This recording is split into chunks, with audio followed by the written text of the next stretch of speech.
Hello all welcome to ప్రేమతో ఒక కథ. ఈరోజు ఒక కథ విని అందులో ట్విస్ట్ తెలుసుకుందామా? కాంతి వివేక్ల జీవితం గురించి తెలుసుకుందామా? పెళ్లి తర్వాత వాళ్ళు ఎలా ఉన్నారు, ఎలా మారింది వాళ్ళ జీవితం, ఎలా ట్విస్ట్ అయిందో చూద్దామా? ఆ గిల్లి కజ్జాల తర్వాత వివేక్ లేచి ఫ్రెష్ అవ్వడానికి వెళ్తుంటే తన చేయి పట్టుకొని ఆపి వివేక్ ఇలా కూర్చో అంది కాంతి. వివేక్ కూర్చొని ఏంటి చెప్పండి కాంతి గారు అన్నాడు. థ్యాంక్ యూ వివేక్, నువ్వు చెప్పిన మాటలు నిన్న రాత్రి నన్ను ఎంతో ఆలోచించేలా చేశాయి. ఇప్పుడు నేను కాస్త ప్రశాంతంగా ఉన్నాను, దానికి కారణం నువ్వు. నీ మాటలు, నీ ప్రవర్తన, నువ్వు అన్నీ గొప్పవే. Thank you so much Vivek అన్నది కాంతి. ఆ మాటకి వివేక్ ఏమీ మాట్లాడకుండా కాంతి తల నిమిరి చిన్నగా నవ్వి వెళ్ళిపోయాడు. కాంతి కాసేపటికి ఫ్రెష్ అయి వచ్చి అద్దంలో మొహం చూసుకుంటూ సడన్గా వివేక్, వివేక్ ఎక్కడున్నావు, త్వరగా రా అన్నది గట్టిగా. వివేక్ ఏంటి ఏమైంది అంటూ త్వరగా వచ్చి కంగారుగా కాంతిని చూశాడు. అప్పుడు కాంతి ఏమీ మాట్లాడకుండా అద్దం వైపు తన వేలు చూపించి ఏంటిది, ఎవరిది అని అడిగింది చిన్న అనుమానంతో. అప్పుడు వివేక్ తడబడుతూ అది అది అది మరీ బొట్టు బిళ్ళ ఎవరిది అంటే ఏం చెప్పను అన్నాడు. చెప్పాల్సిందే చెప్పు అంది కాంతి. అది హరిణిది అన్నాడు వివేక్ తలదించుకుంటూ.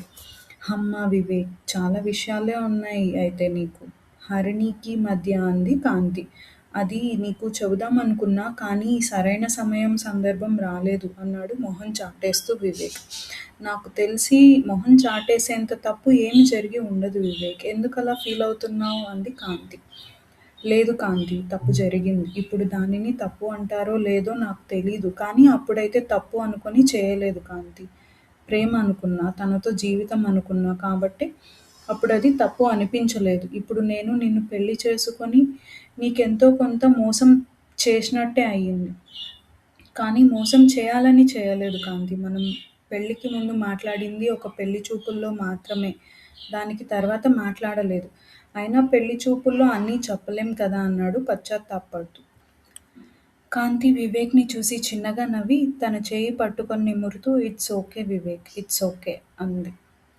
అప్పుడు Vivek it's not okay Kanti, ఇప్పుడు not okay. I'm extremely sorry అంటూ తన కళ్ళ వెంట నీరుతో చెప్పాడు. అది చూసి కాంతి హమ్మయ్యో! ఏం పర్లేదు వివేక్ అంటూ తన కన్నీరు తుడుస్తూ నేను అర్థం చేసుకోగలను. నువ్వు చూపించింది ప్రేమ తనపై. నీ ప్రేమకి అప్పుడు ఇప్పుడు తేడా ఏం లేదు, కానీ మనుషులే దాన్ని అందిపుచ్చుకునే స్థానంలో లేరు అంది ఓదారుస్తూ.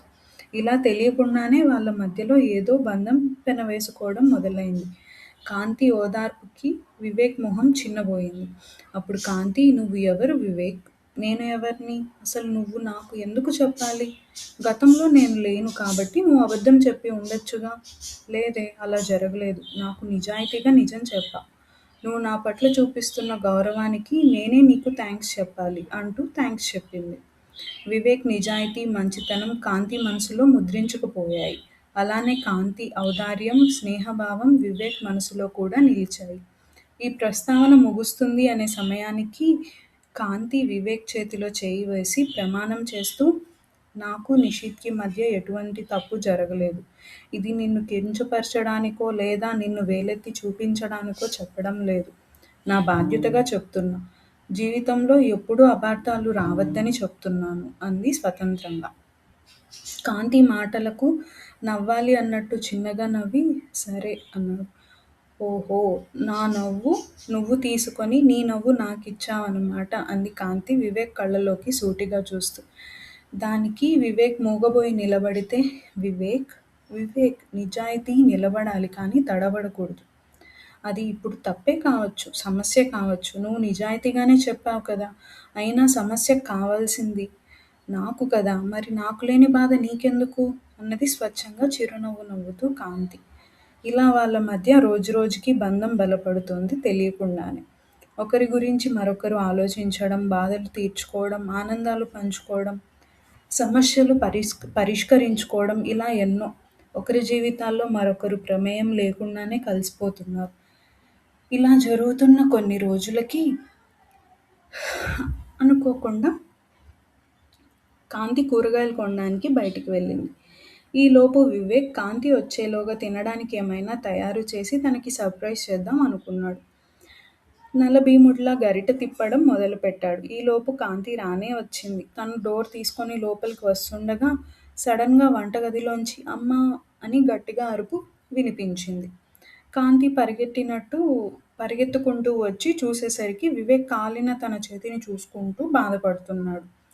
కాంతి దాన్ని చూసి అయ్యో! ఏమైంది? ఇంత పెద్ద గాయమా? అసలు మీరు వంట రూమ్‌లో ఎందుకొచ్చారు? చూడండి ఎంత పెద్ద గాయమైందో, ఎంత నొప్పి పుడుతుందో అని ఏడవసాగింది.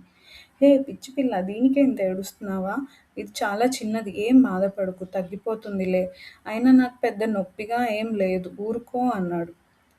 అయినా కాంతి అవేమీ పట్టించుకోకుండా త్వరగా తన చేతిని ట్యాప్ కింద పెట్టి చల్లారాక బర్నాలు తెచ్చి పెట్టింది.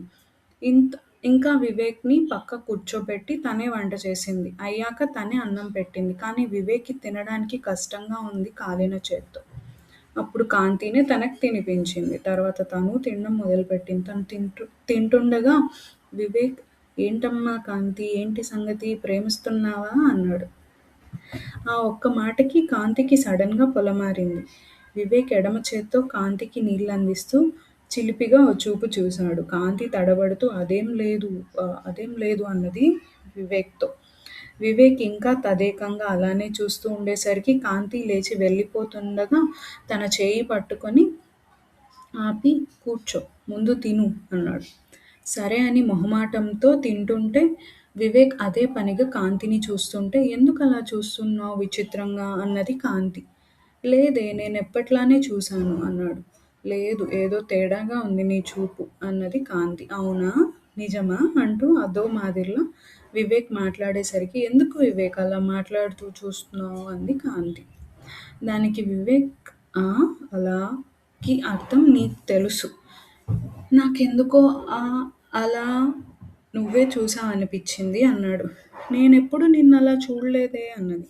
నీకు తెలిసిన అలా ఏంటో కానీ నాకు తెలిసిన అలా మాత్రం ప్రేమ అన్నాడు. ప్రేమా? ఆశ్చర్యంగా ఓ చూపు చూసింది. దానికి వివేక్ అవును ప్రేమే అన్నాడు.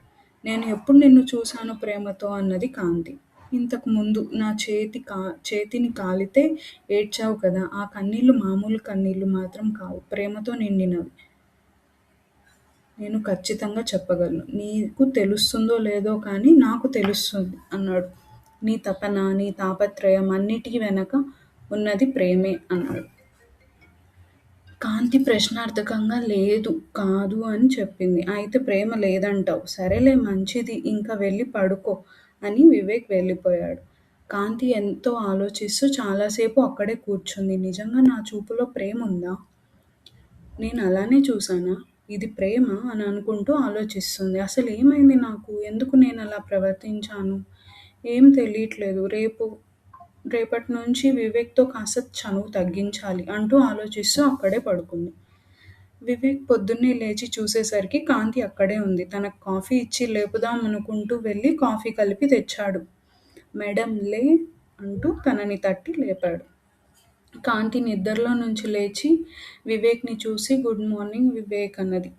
గుడ్ మార్నింగ్ మేడం అంటూ కాఫీ చేతికిచ్చి తన పక్కనే కూర్చున్నాడు. కాంతికి కాఫీ తాగుతుండగా తను రాత్రి అనుకున్న మాటలు గుర్తొచ్చాయి. మెల్లిగా వివేక్ పక్క నుండి కాస్త జరిగి కూర్చుంది. వివేక్ మాట్లాడుతూ తన పక్కకే జరిగి కాఫీ తాగుతూ భుజం మీద చెయ్యి వేశాడు. ఆ స్పర్శకి ఎందుకో తెలీదు కాంతికి చెమటలు పట్టడం మొదలయ్యాయి. అది చూసి వివేక్ అయ్యో! చెమటలు అని తన చేత్తో తుడిచేసరికి కాంతి ఇంక తట్టుకోలేక లేచి నేను ఫ్రెష్ అవుతాను అని వెళ్ళింది. తను ఫ్రెష్ అయ్యి వచ్చేసరికి వివేక్ ఎదురు వచ్చి నిలబడ్డాడు. వివేక్‌ని చూసి మొహం చాటేసింది. తన కళ్ళలోకి సూటిగా చూడలేకపోతోంది. వివేక్ మాటలకి అని సమాధానమిచ్చింది. ఏంటి కాంతి నేనిక్కడ మాట్లాడితే నువ్వెక్కడో చూస్తావు. ఇంత మాట్లాడితే ఒక్క పలుకు సమాధానం ఇస్తావు. బానే ఉన్నావా నువ్వు? ఏదైనా ప్రాబ్లమా? అన్నాడు. అదేం కాదు వేరే ఏదో ఆలోచిస్తున్నా అని చెప్పి వెళ్ళిపోయింది లోపలికి. తర్వాత వివేక్ కూడా ఆఫీస్‌కి వెళ్ళిపోయాడు. ఆఫీస్‌కి వెళ్ళి తిరిగొచ్చాక కాంతీ! కాంతి అని గట్టిగా అరిచి తను రాగానే తన చెయ్యి పట్టుకొని very happy. I am very very happy అంటూ కేకలు వేశాడు. కాంతి కూడా ఆనందంతో ఏమైంది? ఎందుకంత సంతోషం? నాకు కూడా చెప్పు నేను సంతోషపడతాను అన్నది. నువ్వే గెస్ చేయి చూద్దాం అన్నాడు వివేక్. ఏమై ఉంటుంది అనుకుంటూ ప్రమోషన్ వచ్చిందా? లేదా ఇంక్రిమెంట్ వచ్చిందా? అని అడిగింది. కాదు అన్నాడు నవ్వుతూ. మరేంటో మీరే చెప్పండి అన్నది కాంతి. హరిణి కనిపించింది అన్నాడు ఉత్సాహంతో. ఆ ఒక్క మాటకి ఎందుకో కాంతి చిన్నబోయింది. ఏంటి కాంతి, నేను ఇంత మంచి మాట చెబితే ఏమి బదులివ్వవేంటి? నీకు సంతోషంగా లేదా? అన్నాడు. ఏ ఉంది, సంతోషంగానే ఉన్నాను. ఇంతకీ ఎక్కడ కలిసింది? ఎక్కడ చూసావు? అని అడిగింది కాంతి. అది ఇవాళ నేను ఆఫీస్ నుంచి తిరిగి వస్తుంటే సిగ్నల్ దగ్గర కనబడింది. తను ఉన్న కార్ వెంట ఫాస్ట్‌గా వెళ్ళాను కానీ మిస్ అయిపోయింది. తనని ఫాలో చేస్తుంటే సడెన్‌గా ఎదురుగా వచ్చి బైక్ తాకేసరికి కింద పడ్డాను. ఇదిగో ఈ దెబ్బ తాకింది అంటూ కాళ్ళని చూపించాడు. ఏంటో మరి చూసుకోకుండా ఇంత రిస్క్ చేయడం అవసరమా? అంటూ కొంచెం బాధతో కూడిన కోపంతో అంది కాంతి. వివేక్ కాళ్ళని క్లీన్ చేసి ఫస్ట్ ఎయిడ్ చేసింది. మీ మీద నాకు చాలా కోపం వస్తుంది వివేక్. ఎందుకు మీరిలా పిచ్చి పట్టిన వాళ్ళలా చేస్తున్నారు? నాకస్సలు అర్థం కావడం లేదు అంటూ ఏడ్చింది కాంతి. కాంతి మాటకు కోపం వచ్చినా తన బాధని చూసి ఏమీ అనలేకపోయాడు. వివేక్ కోపాన్ని గ్రహించిన కాంతి, సారీ వివేక్, మీ బాధని, ప్రేమని తక్కువ చేయడం లేదు. కానీ మీరు ఇలా ఒళ్ళు తెలుసుకోకుండా ప్రవర్తిస్తే నాకు బాధ వేస్తుంది. ప్లీజ్ అర్థం చేసుకోండి అనింది. అయ్యో పిచ్చి కాంతి! నిన్ను వదిలి నేనెక్కడికి వెళ్తాను? నీ బాధ నాకేమవుతుందో అనే కదా! ఇక నుంచి జాగ్రత్తగా ఉంటాను. సడెన్‌గా హరిణిని చూసేసరికి తనో కాదో అన్న ఆలోచన ఒక పక్క, తనే అయితే మళ్ళీ మిస్ అవుతానేమో అని బాధ ఒక పక్క. ఆ నిమిషం ఏం చేశానో అసలు గుర్తులేదు అన్నాడు నెమ్మదిగా వివేక్. చెయ్యికి గాయమే తగ్గలేదు. ఇంకా కాలికి మళ్ళీ ఇంకోటి. ఇలా అయితే ఎలా? జాగ్రత్తగా ఉండండి. నీ చెయ్యికేమైనా గాయమే తగ్గలేదు. నేనింకా బాధపడుతున్నా. ఆఫీస్‌లో ఎలా తిన్నారో ఏమిటో అని మధ్యాహ్నం నుంచి ఆందోళన పడుతుంటే సాయంత్రం ఇలా చేసుకొనొచ్చారు. నా గురించి మీరేమీ ఆలోచించరా? అన్నీ మీ ఇష్టానికేనా? అని దిగులుతో అన్నది కాంతి. కాంతి మాటలకి సమాధానం ఇవ్వలేకపోయాడు వివేక్. సరేలే పోనివ్వండి అంటూ కాంతి వెళ్ళిపోతుంటే వివేక్ తన చెయ్యి పట్టుకొని ఆపి ఆకలేస్తుంది కాంతీ అన్నాడు. ఆ మాటకి కాంతి ఆపుకోలేని దుఃఖం వచ్చేసింది. తొందరగా వెళ్ళి ప్లేట్‌లో అన్నం పెట్టుకొని వచ్చింది. వివేక్‌కి ఇష్టమైన కూర పెట్టుకొని వచ్చింది. తీసుకొచ్చి తనే గోరుముద్దలు పెట్టింది. చాలా ఆకలిగా ఉంది కాంతి. మధ్యాహ్నం నుంచి ఏమీ తినలేదు. నిన్న ఇంటి దగ్గర నువ్వు ఉన్నావు. నువ్వే పెట్టావు. కానీ ఆఫీస్‌లో ఈ కాలిన చేతిలో తినలేక వదిలేశాను. చాలా గుర్తొచ్చావు నువ్వు ఆ టైంలో. అరే! ఇక్కడ కాంతి ఉన్నా తినిపిచ్చేది. నీతో పాటు అమ్మ కూడా గుర్తొచ్చింది. తనున్నా నన్ను ఆకలితో ఉండనిచ్చేది కాదు. నువ్వు నాకు మా అమ్మ తర్వాత అమ్మలాంటి దానివి కాంతి. ఐ మీన్ ఇట్ అన్నాడు. తర్వాత కాంతి, వివేక్‌ల జీవితంలో ఇంకెన్ని ట్విస్ట్‌లొస్తాయో చూద్దామా నెక్స్ట్ పార్ట్‌లో. Thank you for watching.